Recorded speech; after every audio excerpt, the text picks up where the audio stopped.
Good afternoon or good morning, everybody.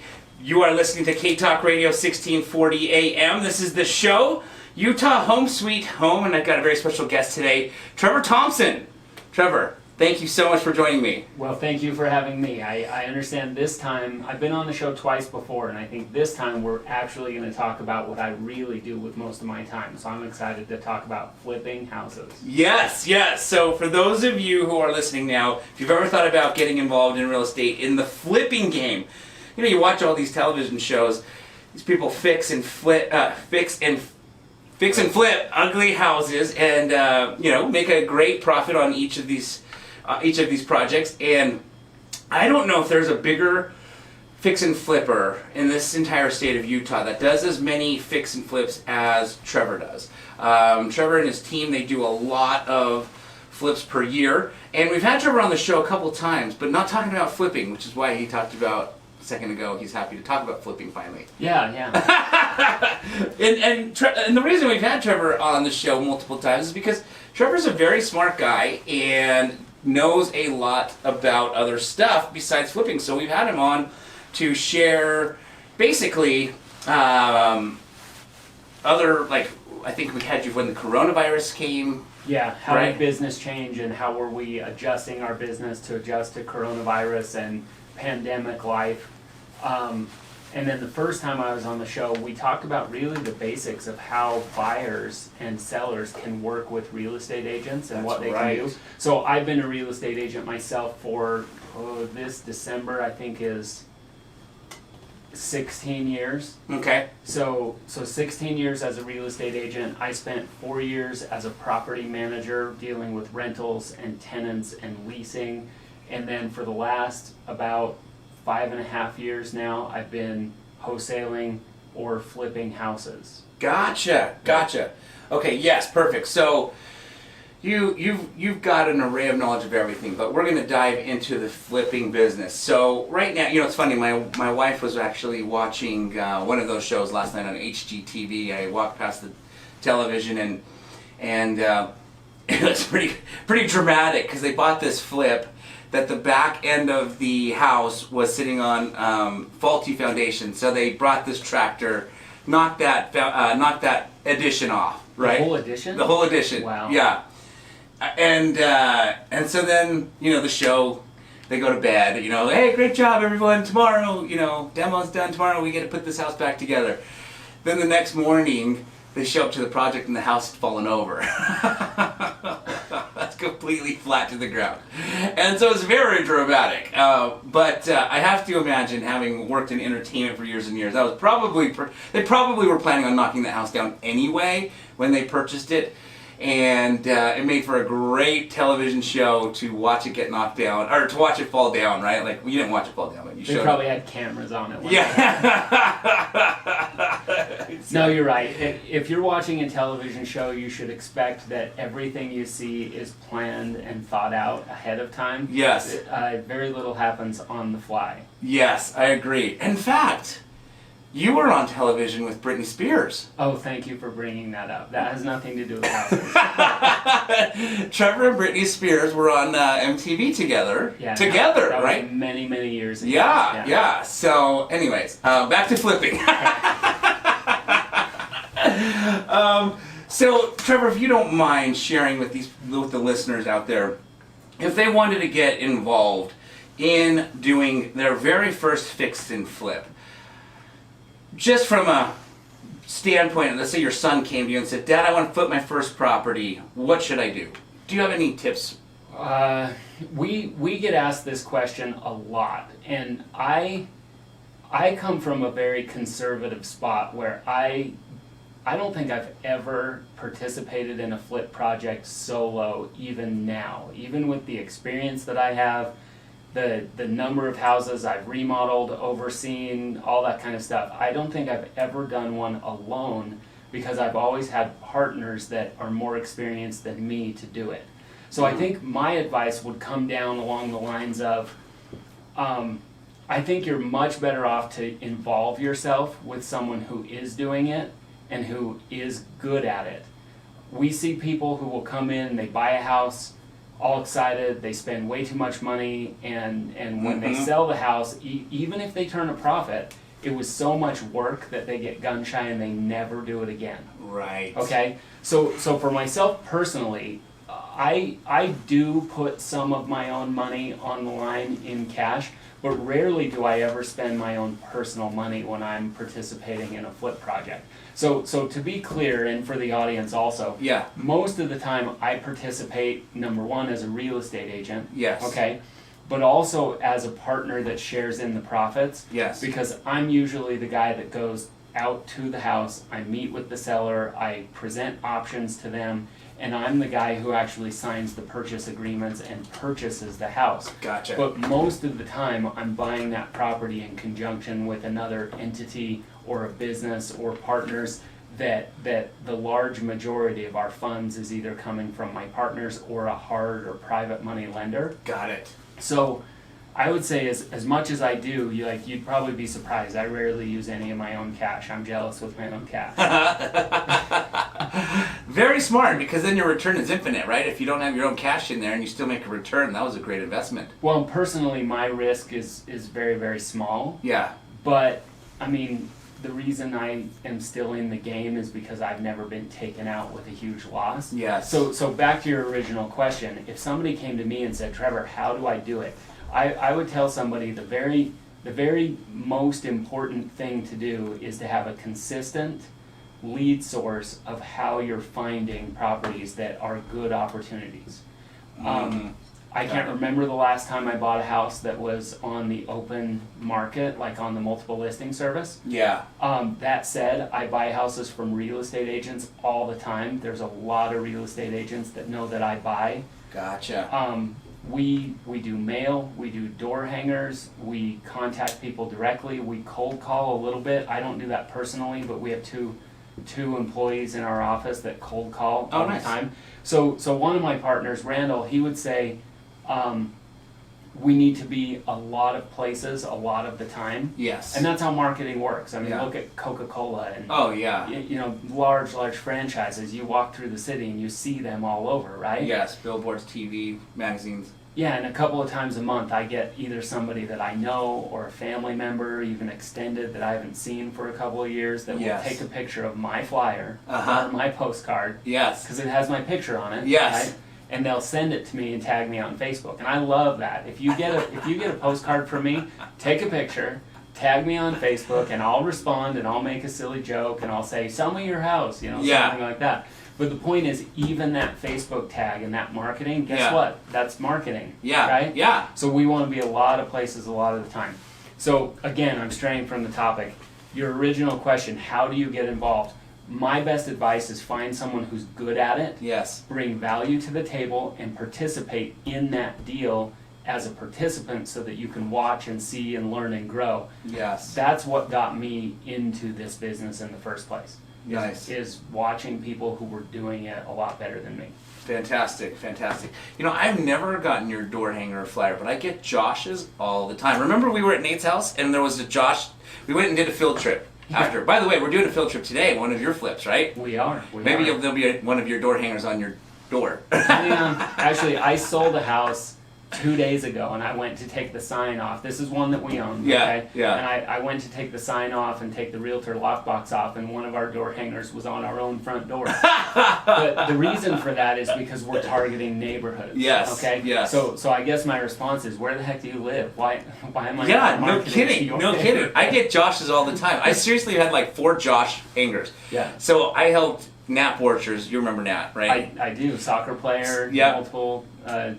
Major League Soccer. Major League Soccer, played for Real Salt Lake, then got traded to Portland Timbers. When he got traded to Portland Timbers, he asked me to help renovate his home in Sugar House so that I could sell it since he'd moved to Portland. Yeah. And over that period of renovation, I think we had 2 Josh door hangers on it. Yeah. And Josh is one of the partners in my group. We're a small group. Josh is one of them. It's interesting. We have that same blue flyer that you're talking about. Yeah. Okay? It's exactly the same. And there's one with Josh's picture and one with my picture. And for whatever reason, his brings in more leads than mine does. Really? Yeah, it's just his face is prettier. Interesting. Interesting. Guys, if you're listening to this show, you really need to check out the video and tell us what you think about Trevor's pretty face. So that's interesting. So you guys are able to track when somebody calls in, which face was on the flyer? Oh yeah, we know of all the marketing that we do our best to pay attention to which one is performing, which one brings in the most dollars, and we actually analyze that out so that we can tell. See, we spend somewhere between $2,000 and $3,000 in marketing to get one deal that we buy. Got it. Okay, so for every house we buy, that's about how much cash we're spending in marketing. Gotcha. You know, one postcard, what does that cost? Yeah. 48 cents. I don't Right. know. But you know, you multiply that by how many pieces we're sending out to buy one house. Got it. Yeah. Got it. And I noticed you didn't say Randall's face. Is he not on any of the postcards? I don't think I've seen any with his picture, although a lot of our marketing is, you might see marketing online or on Facebook that says Randall Wall buys Utah houses. Yeah. That's us. Yeah, yeah. So there are several. We have Fair Joe buys houses. Yeah. I have no idea who Joe is. Yeah. Right? But we have Joe stole your computer. We saw it on the camera. Oh wow. What did he steal again? So, that guy? okay, so my office was broken into by a contractor that did not work for me. Yes. He worked for another gentleman in our building. But Yes. yeah, he took some old tablets. Yes, that's right, phones tablets. and things like That's that. who But Joe is. yeah, that's what Yoshi's getting at. Yes. Okay, so yeah, we spend a lot of money. There's so many different marketing sources and different lines that a lot of times I'll go to an appointment and they'll say, "Oh, I have these 5 flyers that I'm calling each person." Yes. And you know, it's funny, I didn't realize that these 3 are all from you guys. But that happens. Yeah. That happens from time to time. Interesting. Okay, so you talk about being a lot of places a lot of the time. Do you know which is your best converting lead source? Is it the mailers or is it the real estate agents? Do you know which one produces the highest? Since the coronavirus, since March, Yeah. our clear top performer has been cooperating with other real estate agents. Got it. I bought more houses in the last 6 months from agents because they see way more houses than I can by myself. Sure. And that's why we market to real estate agents. Yes. I also, you know, as far as our print marketing goes and mailers and door hangers, that blue postcard that we talked about, that one is probably our top performer. Gotcha. And it has been for years. Gotcha. Okay, very cool. So, like, for those listeners out there, I'm going to kind of translate this. Trevor just shared an amazing tip, right? Which is the networking of your real estate agents, right? And Yes. so for those of you, there was a gentleman that did something very similar when he first got started. Do you remember Jonas? Yeah. Yeah, so Jonas, when he first got started in flipping in Utah, he was not an agent. He is now, but at the time he was not an agent. And I remember having a conversation with him, he'd spent hours a day just cold calling tons and tons of real estate agents, just letting them know that he's a cash buyer, he buys houses if they ever come across something. And actually he did this back when it was the short sale time. Yeah. So he got a lot of short sale leads, some that turned into a transaction, some that didn't. But that is such a huge tip that Trevor just shared is grow your network. Tell people, one thing that Randall always says to real estate agents is don't be a secret agent, be a real estate agent, right? And same thing with buying. The more people you tell, even if you're just starting, start just telling everybody, hey, listen, I think I'm going to start flipping houses. You know, if you know of anybody who's looking to sell a house, let me know. And that's going to get you leads that are going to not be competitive in the form that they're, on the MLS and going to go into some bidding war. So Trevor just shared that amazing tip, so thank you so much. Okay, go ahead. Are you texting someone? No. Trevor's texting right now. He was about to start typing. No, I read the message, but I decided I wasn't going to respond yet.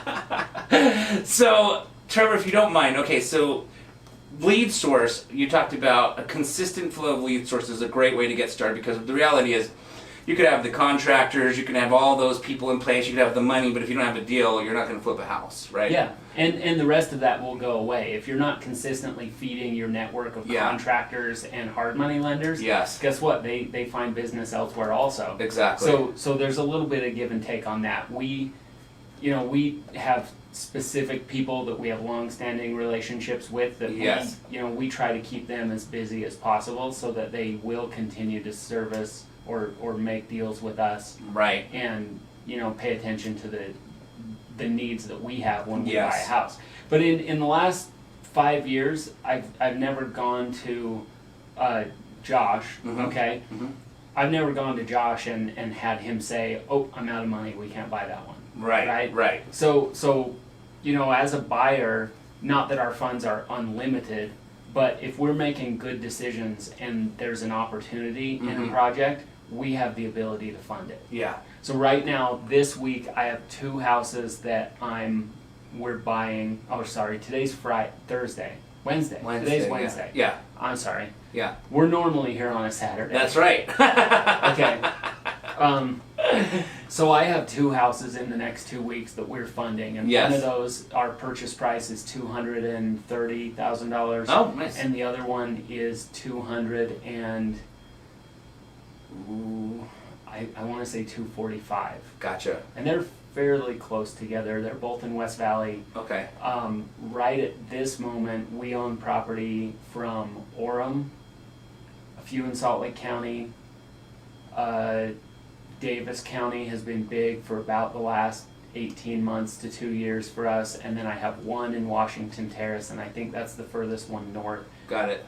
That we have right now. And looking at I took a picture of my whiteboard before I left, and I have 12 projects on this board that we're actively working on. Wow. So, those are all in different stages. A couple of those we haven't started work on because my seller still lives there. Yeah. So for listeners, if you are considering a sale of your house, I usually come out, I'll talk to you about what your needs are first. Yeah. Because I need to know what I need to give to you before you'll decide to sell me your house. I need to fulfill enough of your needs to make it worth it for you to give me an opportunity to work on your house and be profitable later on. Right. So I have 2 houses right now that I purchased the house, we own them, but my seller still lives there because specifically they're waiting for their next home to be available to move into. One of them is building a home, and the other one, I'm searching for a house with them right now. Yes. So I bought their house, I already own it, but as a real estate agent, I'm now helping them find a replacement property with the agreement that they're welcome to stay in now my house until we find them a comfortable place to go. But the cool part is now they have the cash to do it, where before they just didn't feel like they were ready. Right. So that's an opportunity that we help people with all the time. They want to make a move. They feel like they're stuck. They don't know where to begin. They don't want to start spending money remodeling their house. And that's a solution that I can give. And as long as we feel comfortable with the numbers and you are happy with the amount of cash equity you're getting out of the house, I mean, we can start shopping in the next couple days instead of a couple of months from now when you get ready to sell your house. Yeah, absolutely. You know what else I love about you, Trevor? I mean, I love a lot of things about you, but do you know what else specifically? Why don't you tell me, Yoshi? Yes. Trevor, guys, just so you know, is a super honest gentleman, and he has a lot of integrity, and I say this because he will share, he's talking about sharing the best options with sellers. And oftentimes the best option for a seller isn't Trevor buying the house. And he will tell sellers that. Rather than going in there and making them feel like they need to sell it to him so he can go out and make a profit. What I love, because I do the same. I actually met with a family yesterday. I went to a house in Rose Park, sat down with them, and I told them, I said, honestly guys, I think based off of what you've just shared with me, if I was you, if you were my parents, they were a little older, if you were my parents, I probably wouldn't even sell it. And here's what I would do, because they entertained the opportunity of keeping it as a rental, but they didn't know if that was a good option. Yeah. And they've had that property so long, their mortgage payment is so low, it's like under $900, and it could rent for like $1,700, $1,800. And with the appreciation values, I said, if I was you, I'd probably just keep this because you've got a great interest rate at a great low payment. And I would probably just do a couple things to the remodeling and then hold this long term, because they had asked if that's what they said, what would you do? And after walking through the property, I said, I'd actually not even sell it. If I was in your shoes, I would keep it. And you do that too. And, yes. And that's why, just to be clear, that's one of the things that I really love about Trevor is that when he comes to your home and sits down with you, he's giving honest, valuable options and scenarios for people to not feel like they've been pressured into a sale. So Yeah. I think it's awesome, which is why I think you get so much business. Well, and I want to go to a closing table with a seller who's happy Yeah. and excited about the change and the opportunity to move on from something that's been a headache, if Yes. it's been a headache. Right. So along the lines of what you just talked about, I had a seller that I met with yesterday. Okay. Him and his wife, his wife is in a wheelchair, Uh-huh. and he wants to sell their home that has a lot of stairs and find a house that is a single level living, Okay. maybe not even with any stairs to get in the front door. Got it. Okay? Got it. So if you're listening and you have a property that is single level living in Salt Lake County, I would love to hear from you, and we're going to give my phone number out Yep. at the end, I'm sure. Yeah. I'll give my phone number out right now. Yeah, please. My phone number is 801-712-4797. That's 801-712-4797. So this gentleman and his wife, they need a single level living house. And his situation is such that the current home that they live in is completely paid off. Mm. It's very nice inside. I mean, if I were going to buy it, I would spend less than $10,000 just primping it up and maybe doing a few small updates. Got it. But it's in great condition, and in today's market, that house will sell. Yeah. There's such high demand and low inventory on the market Yeah. that I told him that I thought we could sell his property for somewhere between $350 and $375. And he kind of looked at me and he said, Trevor, I might believe you on the low end of that, but I'm just not sure. Yeah. And I said, hold on, let's really look at this. And I flipped over on the MLS on my phone and I showed him around his house, Yeah. not even comparable to his house, Yeah. but around his home in the city of West Jordan for 1.5 miles, there were 2 houses for sale. Oh, geez. And the lowest price sale was $415,000. This was wow. yesterday. Wow. Okay. Yeah. So do I think I can sell a 2,200 square foot house with a 2-car garage that is in good to excellent condition for Yeah. $375 in today's market? Yeah. Absolutely. Right. The problem is then he'll be homeless. Right. Okay. Right. So I'm enough of a realist and I'm empathetic enough for his situation that I can tell him, listen, I'm probably not your buyer because I would have to have a much larger profit margin Yeah. to buy your house myself. Right. But what I think we can do is you own this house free and clear. We need to shop for a new house first. Yeah. So, listeners, if you have a single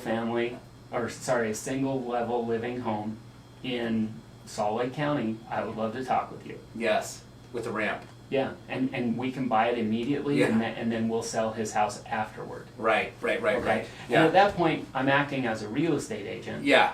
So I'll work, which is normal to sell someone's house as a real estate agent. Yeah. There's no risk in an opportunity like that for me, as far as I'm not purchasing it to flip it. So Yeah. there's no risk as a real estate agent. Right. But even to other investors, my recommendation is, as an investor, if you are living and working in the business of real estate, I think that you are selling yourself short if you aren't licensed. Yeah. Because then you don't have the opportunity to help somebody that has that specific need. Right. I can help him sell his house. I can, and I'm good at it. Right? Yes. Yeah. Okay. Absolutely. So I'll throw this out here real quick. I have, a lot of friends in my neighborhood, and I know people that I live around, but I had 2 neighbors recently. One of them sold their home for sale by owner. Okay. And he did it very, very fast. I think the second person that came over bought his house. Oh, God. And he got what he felt was a very high price in the mid 400s for his home. Okay. The other friend of mine, she listed her house, and I talked to her about options, and she chose to go with a minimum service brokerage. Uh-huh. Okay, that's a company that puts it up online for you. they put it on the MLS, but you're really acting as a for sale by owner yourself. Right. You know, they help you get all the documents and the contract in place, but that's it. They don't give you advice and they don't negotiate. Right. Okay? So those two people, they just barely sold their house, and one got $5,000 more than the other. And Yeah. they, you know, they were very happy. They told me how fast their house sold and how much money they got, and I'm genuinely pleased and happy for them. Yes. Okay? My third friend, Yeah. we listed their house in my neighborhood. I suppose if you looked me up on the MLS, you could figure this out because it's under contract right now. But, you know, we listed their house high enough to cover all of my agency commissions. Yeah. Okay, so the equity real estate is my brokerage. Yeah. You know, we charged her a listing commission and a fee, you know, our listing agreement. So we listed with a price high enough to pay for all of those commissions, and then also have her net the same amount that our other two friends made. Yeah. Right? Right. Well, we listed the house last week. In fact, it was a week ago today. And we had 15 people come through the house the first day. Wow. 13 people come through the house the next day. By the end of the weekend, we had 4 offers on the home, and we ended up selling the house for $15,000 higher. Oh, that's fantastic. than our listing price, which was already $20,000 higher than the previous 2 sales. Right. And this is the thing, because of so much competition, our buyer has agreed to waive their appraisal contingency. Oh, wow. Which means the purchase price being $15,000 higher than our list price. Yeah. There is so much demand in our market that the buyer has said, we don't even care if it appraises that high, we will pay you that much. Yeah. Yeah. And you know, that's the benefit, not solely of having an agent. Right. You know, because we do negotiate and tell people what we want. But that is the benefit of marketing. Yeah. That's the benefit of marketing, competition, and professional advice. Right. Absolutely. Absolutely. Very cool stuff. Okay, so we're going to take a commercial break, but when we come back, I'm going to ask Trevor what a day in the life of Trevor Thompson looks like. And it's not as crazy as you would probably think if you watch those shows, right? Like, I mean, that show last night, as I walked past, the house had fallen over, as I told you on HGTV or whatever, and they make it seem like these people's lives are just chaos, right? Chaotic, and you know, in real life, these people are probably not there swinging the hammer, lifting up the house that just fell, throwing in a dumpster, probably scripted. Unless the camera's on. Unless the camera's on, yeah. All right, action. Oh gosh, I gotta lift this board. All right, here we go. So it's actually not as crazy and hectic as you may think, and so I'm curious to hear. I kind of actually already know what a day in the life of Trevor looks like because we used to office together. Yeah, we shared an office together. Yes. So stay tuned. We will be right back. Did you know the Snap Leash is the most convenient leash in the world? Thanks, Trevor. The most convenient Is that our show? leash in the world. That's not our show. No, that's just a commercial. Whether you're out on the stroll in the park, we're just halfway in. Walk through the city, or maybe even a hike up in the mountains. And I forgot to hit record at the very beginning. I missed like the first 2 minutes. It was like 2 minutes, at the very beginning. I was like, oh crap, the whole point of doing this is to record this so we have it for Saturday. But the nice thing is we're live. Yeah. So, the good news is we've got, like, as far as video, 2 backups. So if I don't record the podcast, it's not the end of the world, but it is actually for this Saturday because that's what they're going to air when I'm out of town. Can you put a commercial in front of it? Yeah. A little more convenient for you and your pup. And visit www.snapleash.com You're listening to K-Talk with Yoshi Shiraki. Yes. All right, here we go. All right, guys, we are back. You're listening to K-Talk Radio 1640 AM. This is the show, Utah Home Sweet Home. I'm your host, Yoshi Shiraki. Our very special guest is Trevor Thompson, one of the biggest fix and flippers in the state of Utah. And if you guys have ever watched those shows, you know, they're fun to watch for ideas. You know, I don't typically sit down and turn on HGTV to watch those shows. I know so much scripted, but it doesn't hurt to sit down and see what's being put into homes and get ideas and get inspiration. I remember when I used to be a high-end hairstylist to the rich and famous in New York City for 20 years, you know, that we would, as a salon, we had all the magazines Vogue, GQ, Vanity Fair. We'd have a set of them out on the floor where clients could look at those, but we'd also have some in the staff room. So we could be looking through as we're eating lunch for inspiration on how to do what's the latest trends on our clients. And that's kind of what HGTV is for me, is I might, walk past to see what the final product looks like. I don't really watch the show. I like to just see how it ends. But today, right now, Trevor Thompson, I want, when you watch those shows, they're flipping one house at a time on that show. They probably have more than one project, if I had to guess. But the reality is, I do already know that Trevor, at this moment, has 12 projects at this very moment. And I think when Randall was here, a couple months ago, you guys had like 18. Wasn't it like 18? Yeah, I think a healthy number for us is anywhere between 10 and 15, and that's where I feel comfortable. Yeah. As far as just business and our schedule goes. Yeah. If we get less than 10, I start to panic. And yes. That's happened only once or twice in the last 4 years. If we get more than 15, it seems like we either go slower. Got it. Or we take too long on projects, which is the same thing, right? Right. But if we hold them for too long, then we end up, our profit margins slip because we're not as efficient when we have more than 15. Gotcha. Yeah. Okay. So imagine this, guys. Those of you out there who are thinking about flipping your first house, it's going to be pretty chaotic. If you watch one of those shows, it seems so dramatic. But what about 15? Think about 15. How crazy is everyday life if you've got 15 renovation projects going on from, you said, Orem to Washington Terrace, right? Yeah. I mean, that's a huge... So I'm looking at my list right now, and as far as out of those 12 projects we currently own, the ones that we're actively working on, I have 1, 2, 3,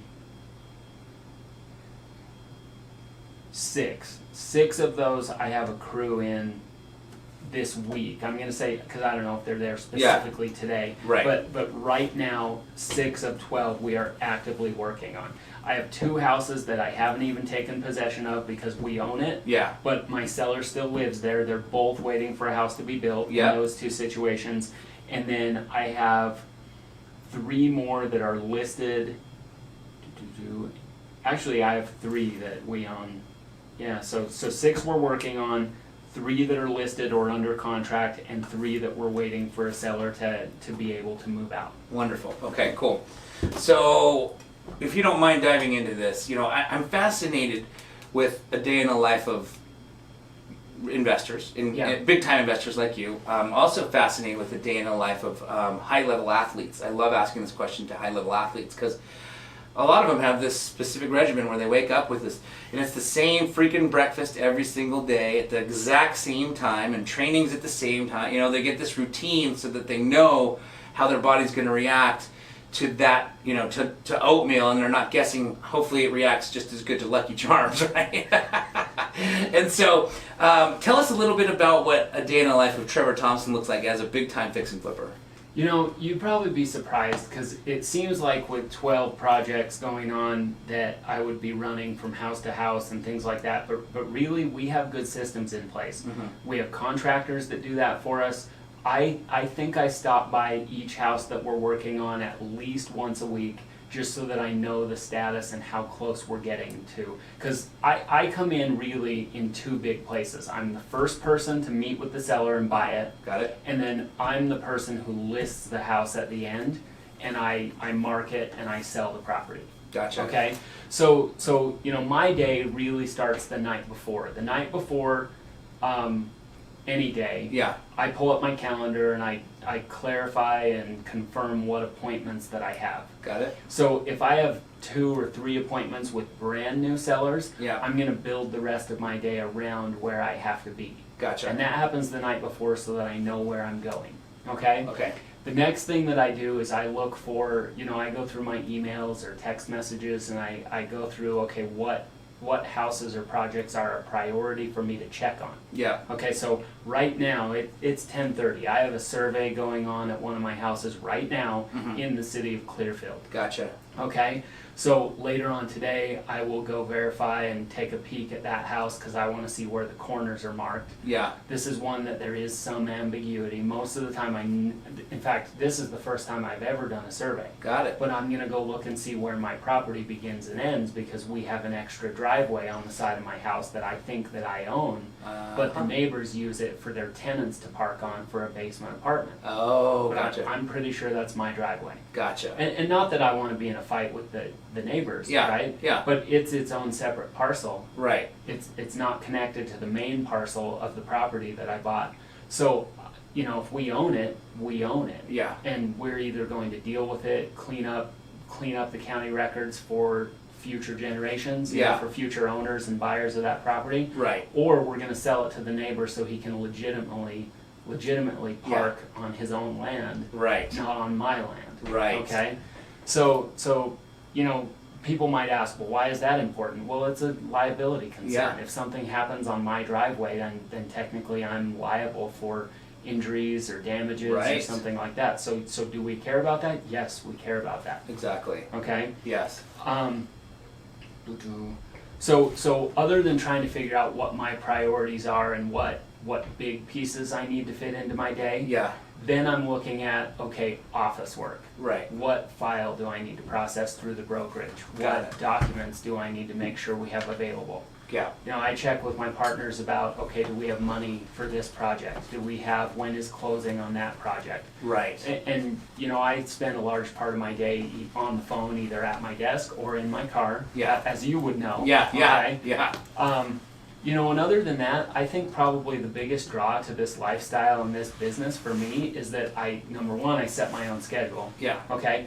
And number two, I allow myself time to get taken care of pieces of life Yeah. that otherwise I wouldn't be able to get to if I had a 9-to-5 job. Yeah. So yesterday, I picked up my son from school. That's awesome. My wife Yeah. normally does that, Yeah. but she had an appointment somewhere else, and she said, "Can you be home at 2:50?" And I'm sorry, I started to do like a weird voice. My Yeah. wife Is that doesn't sound how like your that. wife talks? I was No. just wondering. I was about to No, ask but that. no, but she asked me, "Can you pick up the boys? Yeah. I need help Yeah. with the pickup." And that's probably one of the things I like best about my life is that I can arrange things for what my life wants to Yeah. be and things that I want to do. Yeah, I agree. So I don't know if I've told you this, but last winter, before coronavirus, Yeah. okay, I'm 40 years old. Yeah. I learned to snowboard last year. Nice. Yeah. Well, let's go this year. I love to. Yeah. So I have a good friend who is a general manager at a ski resort Okay. in Weber County. Okay. Well, actually, I don't know if it's Weber County because it's up in the Eden area. Oh. Okay, Nordic Valley. I don't know if I can say that on the air without him getting in trouble. Oh. But they're the most affordable and best kept secret ski resort I think in the state. Gotcha. And I just decided that I think it was Thursday, on every Thursday I asked my office to set appointments for me in Ogden or Weber County. Yeah. And I asked them to wait my appointments either in the morning or the afternoon so that I would have 3 hours to run up to the ski resort and hit some runs. That's very And good. I had an instructor for one day and I learned how to snowboard. Brilliant. So, at 40 years old, how many people are picking new experiences and hobbies Yes, not and, many. and just, going after it? Yeah. It's the same way you do. I don't know if Yoshi's talked about this on the air, but Yoshi is training to be a football player, and he's maybe a year or two older than me. Or you're too older than that. Okay? And the point is, if you have these goals and ambitions in life, hopefully you have also some flexibility to schedule your life around that. Yes. So I try to make sure that I leave myself time to do that personal, cool stuff just that I want to do. Yes. And sometimes that means I take an afternoon off and I go home and hang out with my kids and build Lego. Yeah. Which I've done. Yeah. And, it really depends on if there aren't any emergencies and, if I'm not so busy that people are clamoring for my time, Yeah. then I have the ability to have relationships with my family and the people that I love. That's awesome. That's awesome. I love that. I love that. So, what would you say is you talk paperwork, office, you mentioned office. What would you say is the amount of time that you think you probably, and then we'll say car next. Yeah. Because as real estate guys, we spend a lot of time in our cars. Oh yeah, on the phone. And I travel. On the phone, I'm yes. I'm not one of those guys that talks to 90% of people that I buy on the phone until I just go sign. Yeah. Right? Yeah. I like to be face to face. Yeah. I like to be in the living room so I can not only see the house, Right. but so that I can really brainstorm with a seller and Yeah. figure out what's best for them. Right. And you know, I'll say it again, I say this to people all the time. If I can't fulfill your needs Yeah. as a seller and help you accomplish your goals, Yeah. then who cares how much I can pay for your house? Right. It just doesn't matter. I have to Exactly. solve your problem. Exactly. Okay. So, how much time do you think you spend on a, we'll say daily, maybe it's better to say weekly because there's probably some days you're not in the office. But Yeah. what does that look like weekly then, hour-wise, in the actual office? You know, I feel like if I'm spending too much time at the office, then I have nothing going on that's making me money. So I don't like to be in the office. What I go to the office for is I go to the office to make sure that my brokerage files are complete. Yep. Paperwork. Yep, and we turn those in. We have to keep files, you know, by state statute Yeah. for every house that we buy. And because I'm also a real estate agent, we have a lot of disclosures. Yeah. So every file we do has to be 100% complete. We turn it in. My team is scrutinized more than I would say the average real estate agent. Got it. But that's partly because of the amount of volume that we do. Got it. But also because, you know, we are the buyer. Yeah. So I would say I probably spend anywhere from 10 to 15 hours in the office at my desk Okay. in a week. In a week. And there are days I don't go at all. Yeah. And there are days I spend most of the day there. Gotcha. It just depends on the day. Gotcha. Your next question was how much do I spend in the car? Yeah. That's related to work. Yeah, I drive, my circle typically goes from where I live in Salt Lake County. Today I'll be up in Weber County or Davis. Where's Sunset? Is that Davis still? Yeah, because it's south of Roy. Yeah, I think so. Okay, Yeah, so yeah. I have an appointment in Sunset. I have to go check the property in Clearfield. Yesterday, I didn't go very far from home. I had an appointment in West Valley, Taylorsville, and then back home in West Jordan. Got it. You know, but I would say 3 to 4 days a week I'm either in Utah County Yeah. or I'm in Weber County Yeah. or somewhere in between. Right. Gotcha. Very cool.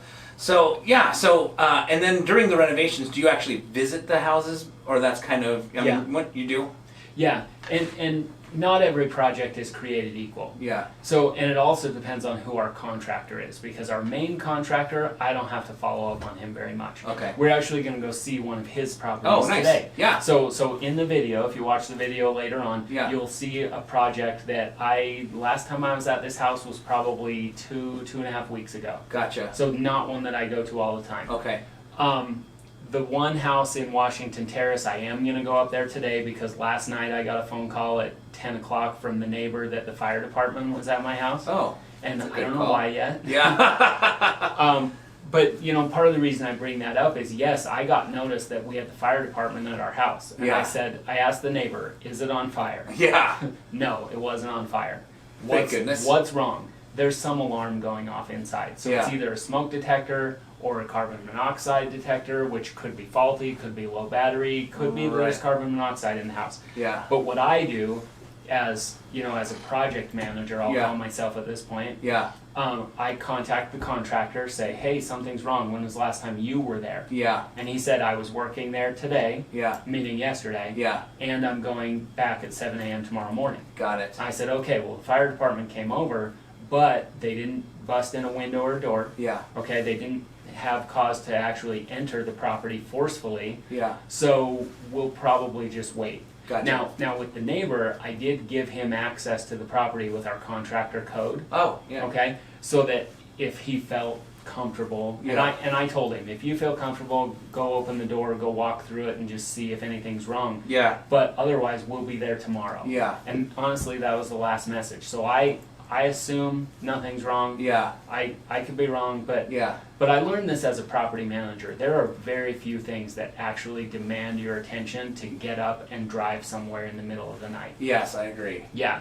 So you know, years ago as a property manager, we actually had a fire in one of our tenants' properties. Gotcha. And my first inclination was, as a property manager, Yeah. jump in the car, go look. Yeah, yeah. But in reality, once you get to the house, there's nothing you can do. Yeah, exactly. Right? Yeah. So Yeah. the fire department's there, they're doing Yeah. their job, they're Right. cleaning up. The tenant found shelter somewhere Yeah. else, either with a friend or a charity or something like that. Yeah. And, you know, at the end of the day, I think I drove by that house a couple days later, Got it. and it was hard not to go out just for the, you know, what is it? How when you drive past a car accident, you can't help but. Oh yeah, yeah, right? exactly. You know, part of it is you just want to see what it looks Yeah, like. Right? right. But there's nothing you can do. Right. It's simple morbid curiosity. Yes, yes. So then how much would you say of your week you spent visiting any of your renovation projects? If I have appointments in Weber, Davis County like I do today, I will make a point to think or at least consider what projects are around me. Yeah, because And- you're up there already. And is it worth my time to drive by and check? Yeah. Because if I'm there, Yeah, maybe I'll go look just because I won't be back for a week. right, Right? right. So that could be enough for me just to drive by, walk through the house, lock it back up, and get out. Right? Yeah, Yesterday I drove by 3 of our houses, got it. and today I'll probably just go to the one in Washington Terrace because I didn't drive by that one yesterday. Gotcha. But I mean, if I was at the others yesterday, Yeah. I'm not going to go every day. That's a waste of time. Yeah, okay, very cool. So that does leave a lot of free time for flexibility that you talked about with your family or learning how to snowboard. Yeah. Yeah, that's awesome. You know, you mentioned that, how many 40-year-olds get to go and try a new, I don't know if you call it a hobby or a new adventure on snowboarding. Yeah. Before COVID, of course, because now COVID, they only allow one parent to bring in, you know, kids, at least this facility, swim kids or something. Only one parent can come in with the children for swimming lessons. But before that, I was like the only dad at every swimming lessons, you know, because of what we do. It's like, with the flexibility, right? Yeah, I'm working, but I can take that block of time off to go see my, he was 3 or 4 at the time, see my 3 or 4-year-old learn how to swim, which is so cute, and, you know, you're filming every minute of it. But that's time you can't get back. Right. And I love that you brought this up because when I left my day job as a property manager and became full-time, just I buy the houses. Yeah. That very first summer, and I did this for 2 summers in a row, my kids were right at that sweet spot age. Yeah. And every Wednesday happened to be $2 a day at Salt Lake County Pools. Right? Oh, yeah. And I blocked off my schedule from 2 p.m. to 6 p.m. every Wednesday. Oh, nice. And I went to the pool with my kids for July and August. That's fantastic. And that's time my kids don't do it anymore. Like, they don't have the desire like I would. Yeah. But, like, that's an opportunity I'm so glad I could take. No kidding. Just to spend time playing at the pool with my kids. And I was still on the phone sometimes. Yeah. I was texting people sometimes. Yep. But my kids will remember I was at the pool with them, splashing, playing in the water, Exactly. doing those types of things. Absolutely, absolutely. Yeah, it's adorable at this age right now. You know, 5 and 2. My kids are 5 and 2. Daddy and mommy are like the greatest people ever, right? I got a niece that's... Little do they know. Yeah. My sister has older kids that are, 16, 14, and like 11, and I can see that they're not going to think that I'm the greatest forever. So I got to milk it while I can. Okay, so Trevor, any last tips or advice that you could share with somebody who's like, okay, I'm just going to figure this out, I really want to do it, and get started, because you got to just take action, right? You just got to take action.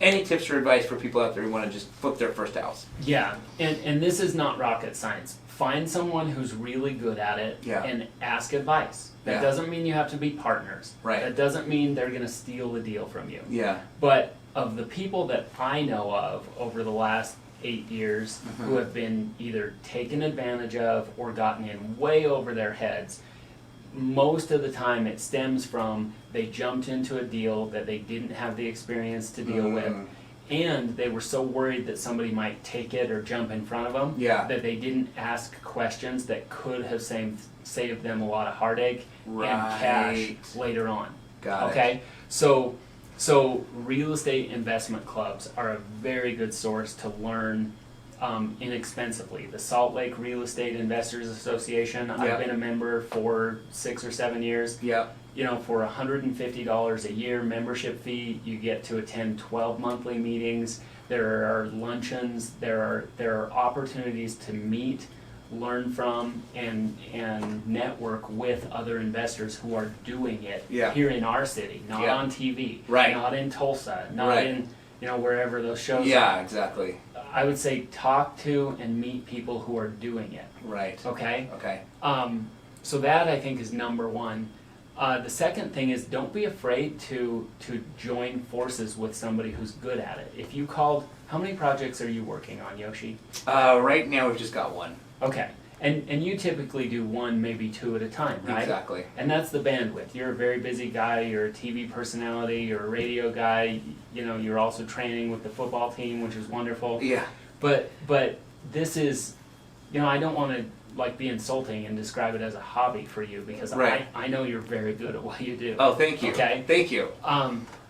But you do it on a scale that fits your life. Right. Which is wonderful. Right. Not everybody has to jump in and own 12 to 15 properties at a time like my group does. Right. And to be fair and honest, there's no way I could handle that alone. Right. If I had to do the money, manage the contractors, and also handle marketing and go to appointments, I would probably be doing 2 to 3 just like you are. Right, right. And if you're a one-man operation, you can be very profitable doing that. Yeah. But it is a lot of work, which I don't want to have that much responsibility. I enjoy working with a team. Yes. Okay? Don't be afraid to join forces with somebody. If you call Yoshi, if you call me, if you go to the real estate clubs, I wouldn't say work with anybody you meet at a real estate club. Right. I would say ask around who has a good reputation in a real estate club. Right. And if you get multiple sources, referrals from different people, I would say you're probably safer than not. Yeah. But if you can make some money and learn throughout the process, good. Do it again a second time. Yep. But if you're one and done, then that's not a business. That's you tried it out. Right, exactly. Yeah. Exactly. Yeah, I love that. I'm on that same page. When I've had a few people I would say probably over the coronavirus especially, I think they were worried about their potential income, their potential job going away, some were getting laid off. I've had quite a few people reach out saying, hey, I really want to get into flipping real estate, how should I do it? And some of them have been childhood friends, which has been interesting because I haven't spoken to some of these people in decades, you know, and we're still friends on Facebook and grew up in the same neighborhood and same street. And anyways, those are the things that we've talked about. Is now they've got access to some cash, and so we're potentially entertaining the idea of partnering up so that they can go for the ride and learn. And it's great because, as you mentioned, you bring something valuable to the table. In this case, they're bringing funding. Yeah. And then they get to do some experience, and then I'll probably not have them as partners forever because they're going to want to go do it on themselves one day, but it's a very safe way for them to basically get their feet wet. Yeah. Yep. So we're getting ready to wrap up the end of the show. I have another selfish request, if I may. Yeah, okay. Yeah, please. So in part of the line of thinking of that, I use my time to accomplish things I wouldn't be able to do otherwise. Yeah. Right? Yeah. About a week and a half ago, I bought my wife a Jeep. Nice. And it only has a soft top. Oh. So as a very selfish appeal to your listeners, if there's somebody out there that happens to know of a Jeep Wrangler 4-door hardtop that is available, I would love to hear from you. My phone number is My phone number is 801-712-4797. If it's a 4-door Jeep Wrangler hardtop, I'm looking for one. Awesome. What do those go for? Online, they're pretty expensive. Gotcha. Yeah. Okay. I know houses. I don't know automobiles. Yeah. Well, and there's one in Mississippi that I would buy, but it's in Mississippi. Yeah.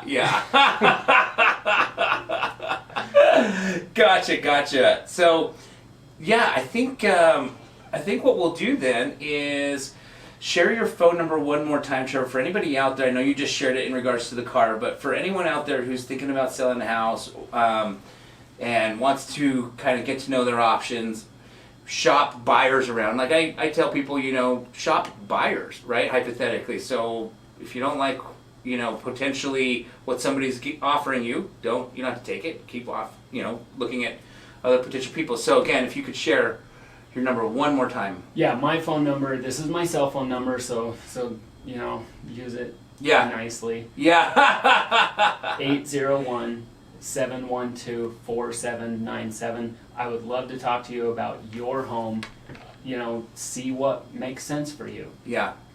Or if you have a Jeep hardtop, I'd love to talk to you. Yeah, wonderful.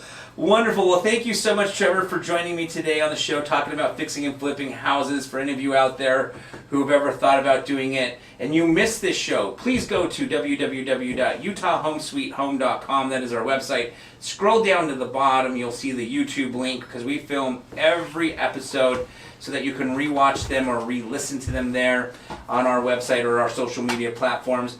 And if you guys have any questions, feel free to put them in the comment section of those videos. You know, we usually reply back to questions that come in. And again, thank you, Trevor, for joining me today. Thank you for having me. Awesome. All right, guys, I hope everybody has a spectacular rest of the day.